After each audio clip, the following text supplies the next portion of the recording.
Hello, welcome to Dr. Tuya's channel. Today I'm coming to you from beautiful city of Chicago, Illinois, United States of America, with a special guest. It's my pleasure to introduce Dr. Tom Lobe, world-renowned surgeon and pioneer and leading expert in regenerative medicine. Hello, Dr. Lobe, welcome. It's a pleasure to be here with you, Tuya. Thank you.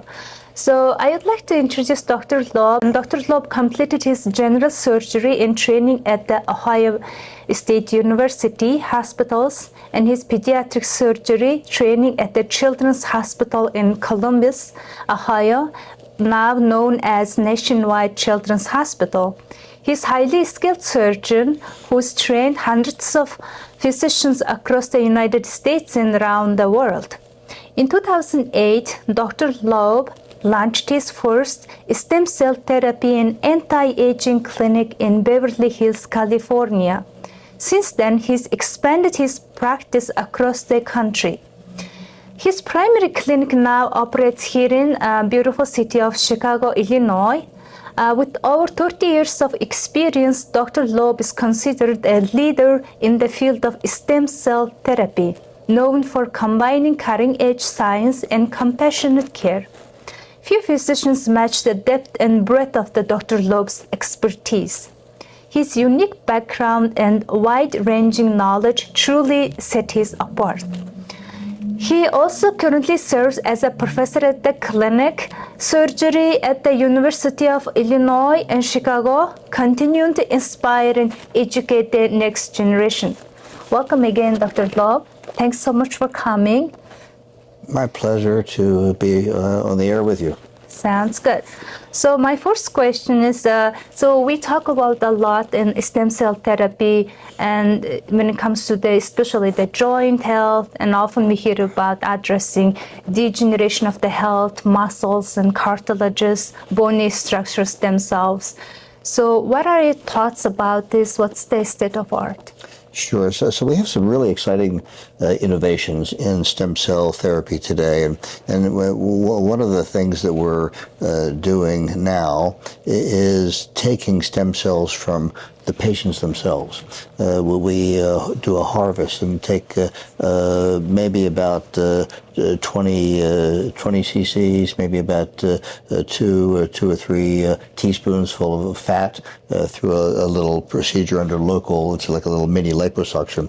We take those cells, we then expand them in the lab, and so the patient then, after one 20-minute harvest in the office, has a lifetime supply of their own stem cells. Now these cells are derived from adipose tissue, so we believe that the adipose-derived mesenchymal stem cell is the most powerful stem cell available, and the process that we have is a proprietary process, but the results in product is probably, in my over almost 40 years of experience now, the best I've ever seen, both in how it's evaluated and in the clinical results that we see. So the product that we have now has been analyzed by the same labs the FDA uses to analyze stem cells. So Ray Biotech and Rooster Bio are the leading independent laboratories. So we now have a stem cell product that is about 98% pure MSCs, mesenchymal stem cells. It's about 95% or greater viability once the cells are thawed from their frozen condition, and it has 40 to 50 times the number of mu cells. The mu cells are primitive cells that work in conjunction with the mesenchymal stem cell themselves to produce the sort of results that we see. So we use these cells everywhere. We use them in joint repair, as you mentioned. We use them for anti-aging. So as it turns out, out the adipose-derived stem cell actually lengthens telomeres. Telomeres are important for longevity, and so there are a lot of products out there in the realm of anti-aging and regenerative medicine that are produced aimed to lengthen telomeres, and the stem cells do that themselves. So, for example, personally, I take about 100 million stem cells intravenously every month.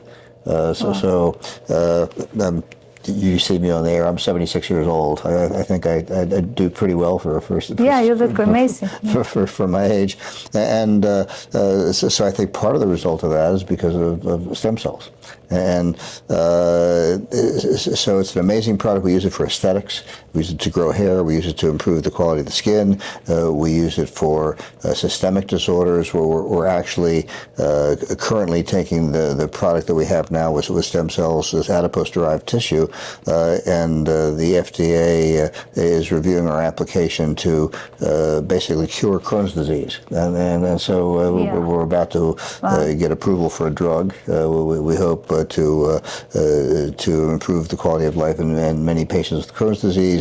We've used it to treat diabetes, heart disease, kidney failure, liver failure, and the area that I have some of the most experience with is in neurocognitive disorders, both in adults and children. So I probably have treated more kids with autism than anybody else in North America.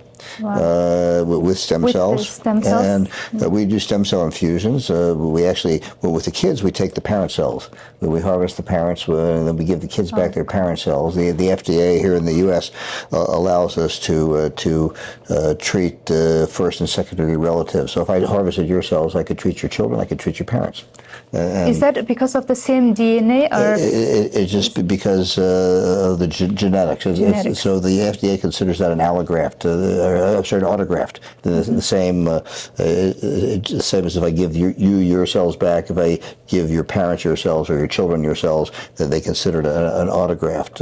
If I took your cells and give them to me, that's an allograft. It's a different sort of treatment. And so the beauty of this is that each patient gets treated with their own cells, so they know the cells are healthy. They know that you don't have any contagious diseases. You're not catching anything.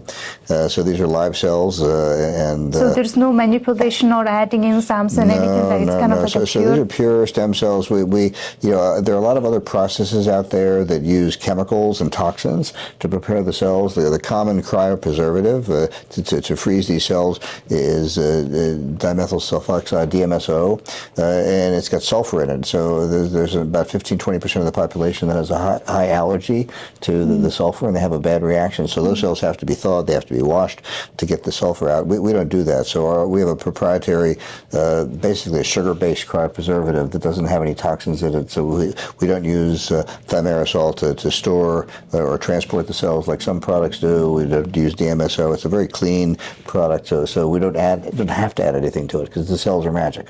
Nice. They actually are exosome factories. People talk about exosomes in regenerative medicine for skin and other things, and so each vial of our stem cell product currently has about 10 million cells. So each of those cells produces about 10 million stem cells a day. So what about the viability and longevity? And they live in the body, these stem cells, about 3 to 4 months on average. So if I give one vial of 10 million stem cells over the lifetime of those cells in the body, we produced about 17 trillion exosomes. Because patients always ask me, well, should I have, are exosomes better? Well, exosomes like a snapshot in time. It's like what you have. And if I give exosomes, they'll last for hours, maybe a day or so at most. But if I give stem cells, they're going to last in the body for months. And so it's really an amazing innovation in regenerative medicine. And I think it's one of the most innovative additions to this whole concept of trying to extend our healthy lifespan. Great. So since we touched upon the autism, so what about if there's a lot of kids with the sickle cell disease, right? Sure. Sickle cell anemia. Have you tried any? Yeah, so What is your experience sickle on cell is a different, it's a metabolic disorder, and they're actually doing stem cell transplants with sickle cell patients, but it's a different kind of stem cell transplant. So that's where we wipe out their bone marrow and then give them cells back from a donor. So it's a stem cell therapy, but it's not the sort of in-office type of procedure that we can do that we're talking about today. Yeah. So I remember if the patients get the MRI of the joint, when they break it down and then get an MRI of the joint, and then after probably 6 months or so, they get a follow-up MRI and which shows very much improvement. So have you done any randomized trials on how fast when somebody uses the stem cells and versus somebody doesn't use the stem cells? Yeah, so I really rely mostly on what the patients tell me. We have a trial going on right now for osteoarthritis in the knee in particular, and so we take moderate to severe osteoarthritis, and we're doing stem cells, and we don't have the results of that study yet, but the patients find relief. And I will say one thing about stem cells, and the reason I like to do the harvest. So you have essentially an unlimited supply after one procurement. Is that stem cells? It's a little bit like treating diabetes. With a diabetic, you don't just give a shot of insulin and he's cured, right? Exactly. So the stem cell treatments, to be most effective, especially for systemic problems, have to be given repeatedly at intervals. So, for example, the kids with autism, I treat these kids about every 6-8 weeks. With an IV infusion of their parent stem cells. And I have some kids who were moderate to severe autism by diagnosis, and I've been treating them for 6, 7, 8 years, and they're in normal school, behave normally, maybe a few little quirky things about their personality, but they're really interacting normally in society, and they don't need special education or special therapy.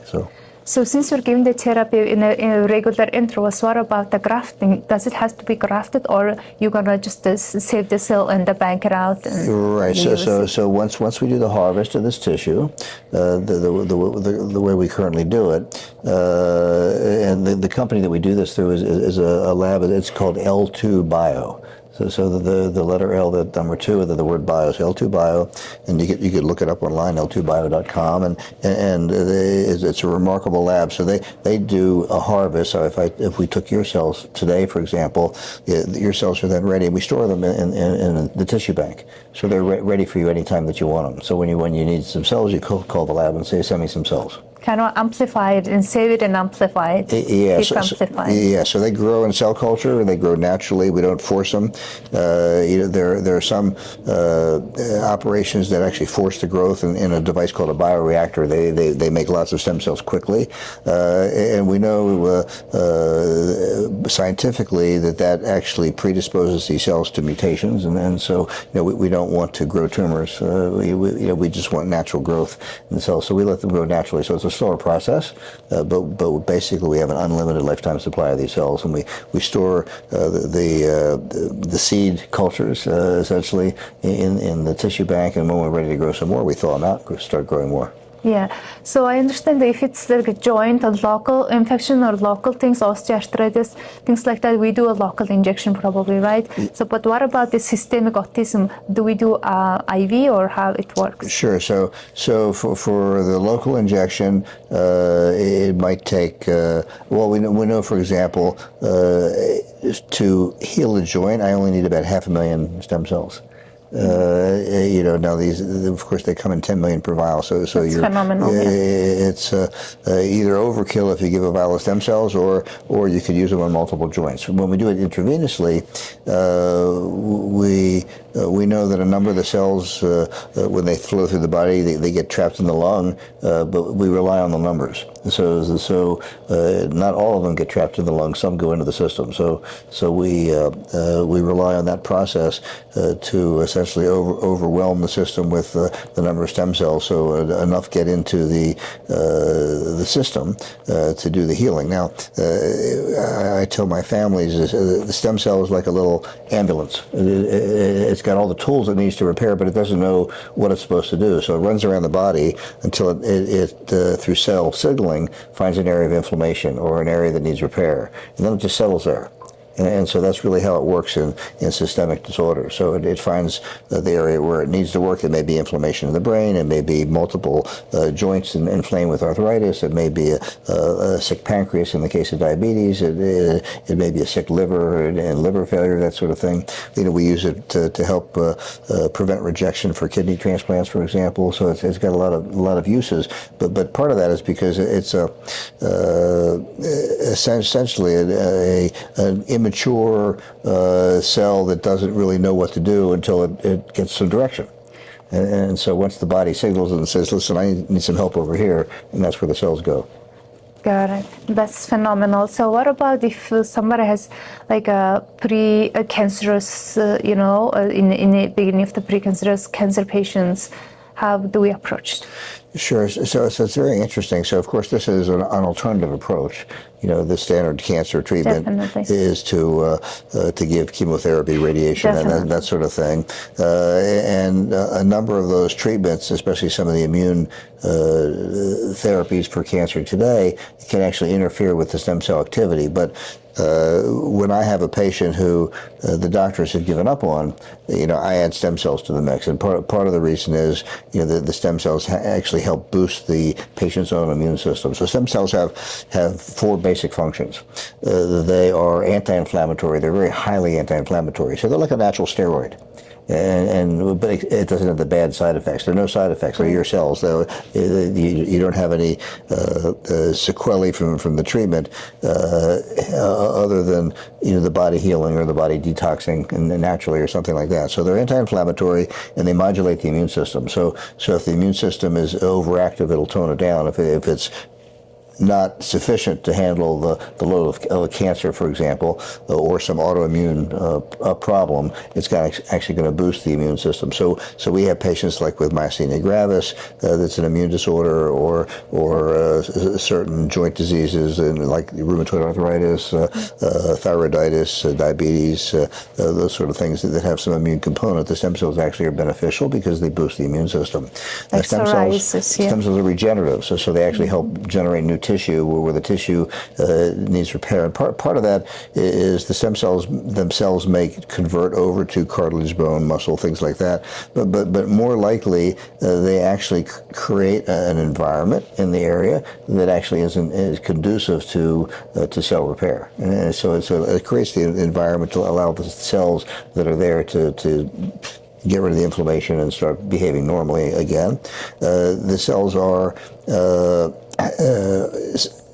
have the ability to clean up cellular debris, so they're like little garbage cleaners. So they if in an acute injury of the knee, there's some cellular damage, it'll actually clean up the knee. In the case of say a patient with Alzheimer's disease, with the tall body proteins in the brain, it'll actually help to clean those things up. So they actually help clean up cellular debris and extraneous proteins, and they can obviously reproduce themselves. And they do a really good job at these functions. And so between the anti-inflammatory component, they also help make new blood vessels. So I treat a lot of patients with early cognitive impairment. Part of the cognitive impairment is you start losing the robust blood supply to the periphery of the brain. And so we get MRIs in older people. The report says, the brain's shrinking and it's got a pruning of the blood supply. So the stem cells actually help with that or prevent it, and they clean up the debris and they regenerate. So all those functions together make for a very powerful agent to create the ability of the body to help regenerate itself and heal itself. Great. So what we know, most of the, so we are the physicians, we know how stem cell works in terms of the, one of the treating difficult conditions, which is the autoimmune disease, but regular people, they mostly know the aesthetic aspect. Sure. Would you talk about that? Right. So understand that a lot of the ravages of aging affect the skin.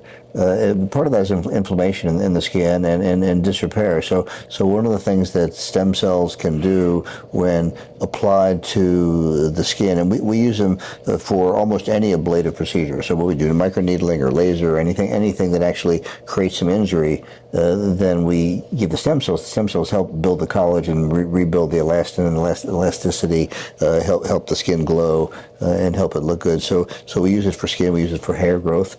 For men and women who are getting bald. I'm sort of a hopeless case, but I never tried actually because I'm so used to this. But there are a number of people who begin losing their hair, and they say, wait a minute, I don't want to lose my hair, so let's use the stem cells to help restore that.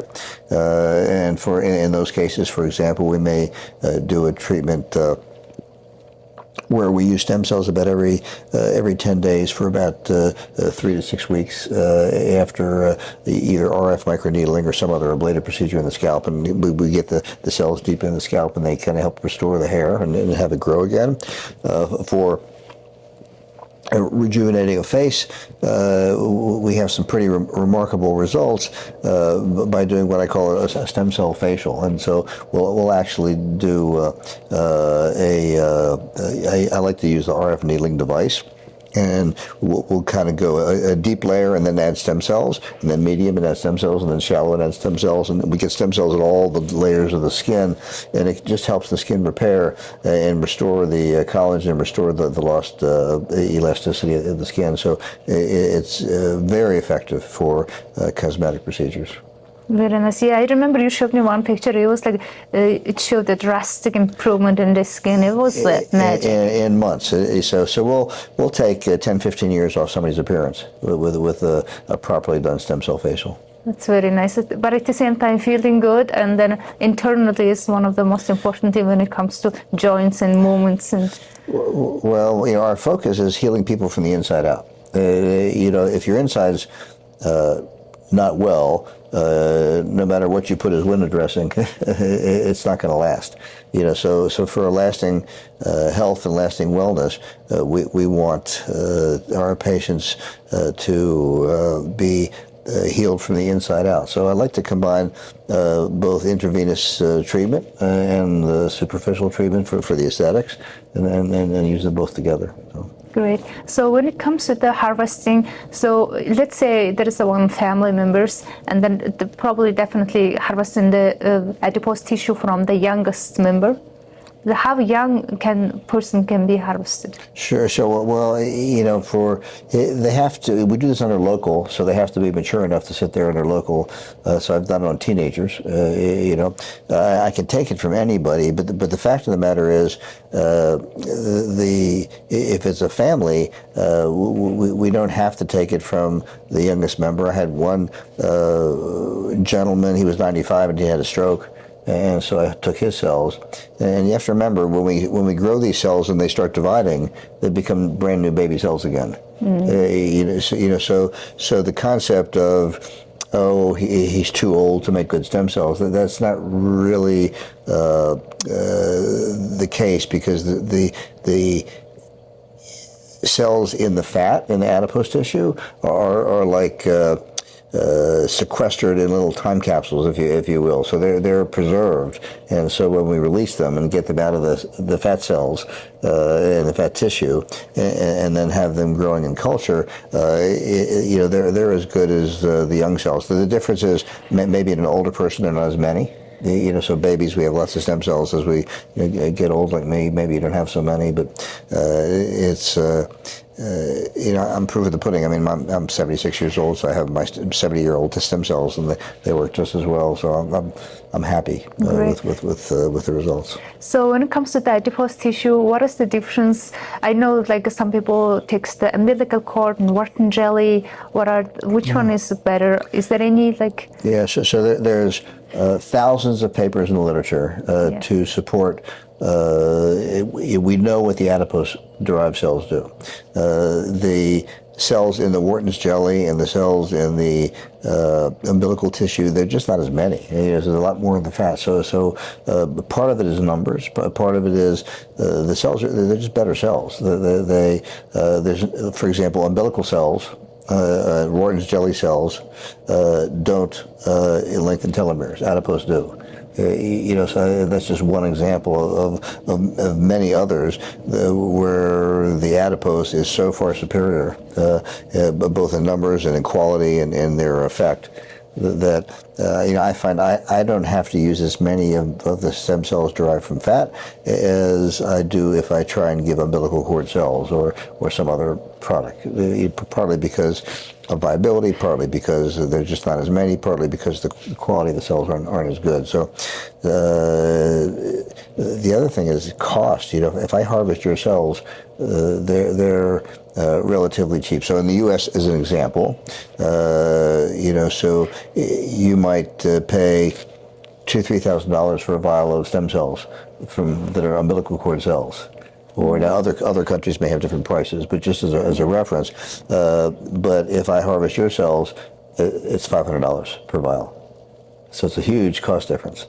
So the advantage of taking your cells, your tissue, and your cells is very cost effective. So if I have a family who has a child and I'm treating them for autism and I'm giving an IV infusion of cells every 6 to 8 weeks, it's not cost effective for the family, unless they're extremely wealthy, to use an umbilical cord product or a Wharton's jelly because it's so expensive. But when they have their own cells that they're giving, it becomes something doable financially for the family. Yeah, since you touched upon the pricing, what about the banking? So harvesting is around $500-600, but what about injection procedures, and then most importantly the banking?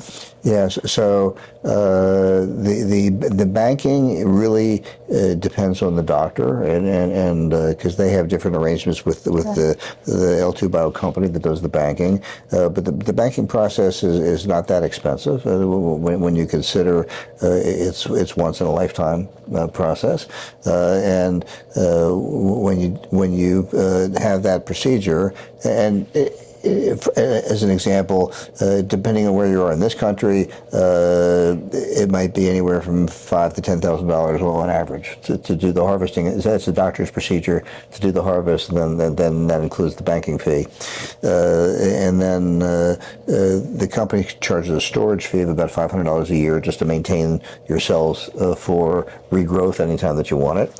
And they always keep about 20 vials on hand in the bank, so anytime you want cells, you get them the next day. Nice. They ship you on dry, so it's a very nice operation. So it's very cost effective. The doctor is going to charge whatever he charges to do the administration. So, for example, I have some patients with spinal cord injury or traumatic brain injury, things like that, where I actually give cells into the spinal cord and the spinal fluid. To do repair. Wow. And I've had some patients who have been, partially paralyzed and got them walking again, and it's some pretty amazing sorts of things. So that's a combination of IV therapy and actually direct into the spinal fluid itself. So the doctor is going to charge something for that, and that varies with the physician. Great. So since it's FDA approved, right? So. That's a great question, because the FDA approves drugs and they approve devices. Yes. Now, as an example, I'm a surgeon, right? Yeah. I do appendectomies maybe 6 to 10 a week. That's not an FDA-approved procedure. Because the FDA doesn't approve procedures. Mm. So when I treat somebody with stem cells, it's not something the FDA, they don't approve treatments, okay? Because it's not a drug. I'm taking your cells, I'm giving them back to you. Got it. But a better term is FDA compliant because we follow all the FDA regulations. So the FDA has inspected our lab. They gave us a clean bill of health. So they like the process. In fact, they've reviewed that process as they're reviewing our application for use for Crohn's disease and some other autoimmune functions, and so they have no issues with the product. So now once they approve that, they'll approve it as a drug for a specific disease. And the recommendation for the Crohn's, for example, is to do an infusion about every 2 to 3 months. Just to maintain. And we have patients who we've done as trials who were scheduled for surgery because they had strictures or problems, and they just told the surgeon, "I'm sorry, I'm better. I don't need you anymore." So it's really dramatic. Yeah, the result is amazing. So I think it should, be in every hospital. Like it's a regular treatment. Yeah, every country is just different and how it approves it. So we have a clinic in Panama that it's actually associated with Johns Hopkins, where we use our stem cells to treat patients down there. So because they're approved down there, we have a clinic in Costa Rica. We're doing the same. Many doctors here in the States are part of the harvesting program and harvest the same cells and give these to patients and treat them. So we're currently set up by the end of this year. We expect to have 300 harvesting centers around the U.S. as an example, and we're starting to expand around the world. That's great. So what about like a normal, regular person? What about the intervals, just to feel great? Well, so I do it once a month. But it doesn't have to be once a month. And I'll tell you a story. I have a very close friend of mine who's a little bit older than me, and he lives in California. And I go out there to LA maybe about once a month, once every other month. And so I recommended that he do stem cells. He said, "Well, I can't afford thousands of dollars, so I'm just going to do 1 vial a month IV." So he started doing a vial a month, and I'd see him, and I said, "Bill, what are you doing? You look great. Your skin looks better. You're walking better. You look, He said, "Only thing I'm doing different is the stem cells." And so he started with 1 vial a month, and he says, "I'm getting so much better and better results with that and how I feel." So now he's doing like 2 or 3 vials a month, just because it works. Now, everybody is different, so you might do it every 2 months, every 3 months, depending on how you feel.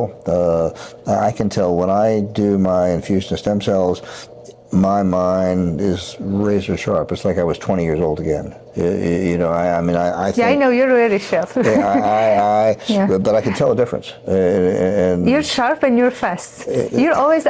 I know you for 10 years back. Yes. You're still the same 10 years after. Well, thank you. But I'm getting old, I guess. Well, we can fix that. Yeah, we need to. Yeah. All right. Well, thank you, Dr. Lobe. Thank you so much for your time. And then it was a great discussion. And this is amazing how stem cell works. And then you're the only person with this great expertise in this field. I hope all my audience learned a lot from this. And if you want to seek for Dr. Lobe has every state he can reach and serve you. But the main clinic is in Chicago, Illinois, right? That's right. So reach out to him, and then feel free to, if you want to feel younger, and then come back and see Dr. Lobe. And we have patients around the world. So depending on what the needs are and then the situation, I'm at a stage in my career where if I have somebody who needs it, I'm happy to take the cells and travel. And so in fact, I just spoke to somebody from India yesterday. They want me to come treat their mother. So we're happy to go anywhere where people need us. Great. Thank you so much.